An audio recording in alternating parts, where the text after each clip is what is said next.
Come to me, all you who are weary and carrying heavy burdens, Jesus says.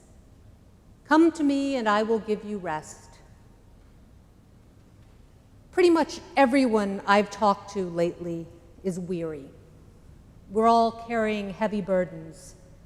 Burdens of work we never expected to do, responsibilities we never expected to bear, burdens of loneliness or too much togetherness, burdens of anxiety, of living with the uncertainty the future holds, and burdens of fear, fear of getting sick, fear for those we love, fear of financial insecurity, fear of living in a world that seems to be spiraling out of control. I think of the poem, The Second Coming by William Butler Yeats. Turning and turning in the widening gyre, the falcon cannot hear the falconer. Things fall apart, the center cannot hold. Mere anarchy is loosed upon the world. The blood-dimmed tide is loosed, and everywhere the ceremony of innocence is drowned. The best lack all conviction, while the worst are full of passionate intensity.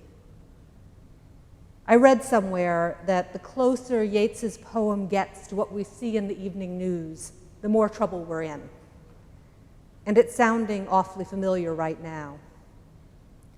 The world is scary, and we're weary. We're carrying heavy burdens.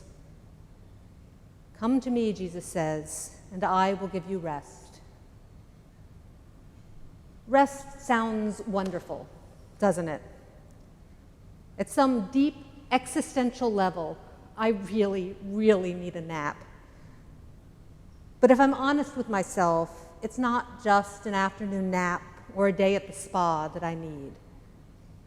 I find myself craving true rest, rest deeper even than the deepest weariness, the kind of rest that allows you to set aside your fears and to know in your heart that in every way that really matters, all shall be well.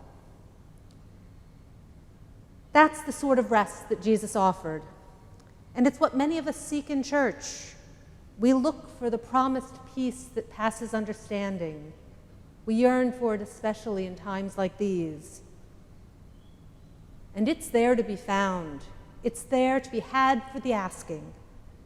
Knock and the door will be opened. Seek and you will find. But today's gospel teaches us that there's a catch, at least sort of. Jesus calls all of us who are weary and heavy laden to his side. He promises us rest, but he also asks something of us. Take my yoke upon you, he says, and learn from me. Once, many years ago, I heard the word as yolk, Y-O-L-K, like the yolk of an egg. And to this day, when I hear someone say that Jesus' yoke is easy, I can't help but picture Jesus sitting in a booth in a diner with a cup of coffee, an egg over easy, and some whole wheat toast on the side. A yoke, Y-O-K-E, isn't really part of my daily experience. Unlike Father Burrell, I've spent very little time on farms. I have a vague notion that an ox is something like a cow, but that's about all I'm sure of. But I do know that oxen pull plows and carts and other heavy things. And I do actually know that a yoke isn't something you eat at breakfast. I know that it is, in fact, a rather substantial piece of wood that grows across the necks of a team of oxen, links them together, and allows them to work together as a team. I'm sure it's a useful tool. But to me, a yoke sounds a lot like just another burden, another demand, yet another task to be completed, yet another job to do. It sounds uncomfortable. There might be splinters. And I'm honestly not in a hurry to sign up for any more burdens right now. But Jesus tells us to put his yoke on our own shoulders. Take up my yoke and walk with me, he says. Work with me. Walk beside me. Or as he says somewhere else, take up your cross and follow me. I think of this invitation, this command, when I reflect on the conversations we've been having as a church about racial justice. I think of it when I look around at the suffering of the world, at all the fear, at all the need. I'm already weary. I'm already carrying heavy burdens. I'm not eager to take on more. I'm not eager to take on the hard work of self-examination that confronting racial injustice will require. I'm not eager for conflict and controversy. I'm not eager to begin what often seems like a hopeless task. But I'm convinced that that work is the work of the kingdom of God. Some Christians tend to privilege the work of social justice and building the kingdom of God over personal faith and personal transformation. Others prefer to focus inwardly on their relationship with Christ, and they pay little attention to the world outside. But the truth is that God calls us to do both, to answer Jesus' call, to pray, to examine our own consciences, to seek rest for our souls, but also to take up Jesus' yoke, to do the work of building God's kingdom. If we are truly to be disciples, we can't stop halfway.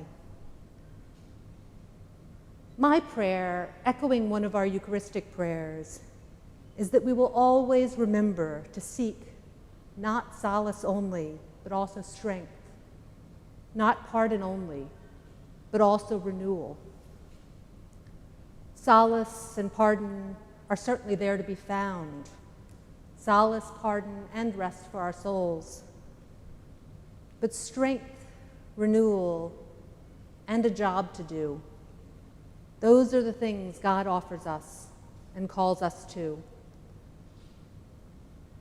Take my yoke upon you, Jesus says.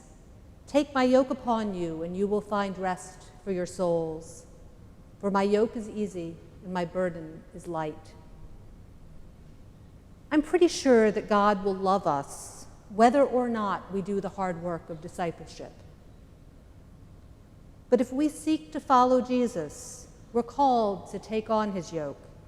We're called to walk, to work, to pull, and to struggle beside him. It's an invitation as much as it is a demand, an invitation to be Christ's hands and feet in the world. And it's an invitation that comes with a promise that if we take up this burden that looks so heavy, if we join Christ's work in the world, we will, perhaps much to our surprise, find the yoke easy and the burden light. In fact, we'll find all our burdens lightened because we won't be carrying them alone. And we will then indeed find rest for our souls.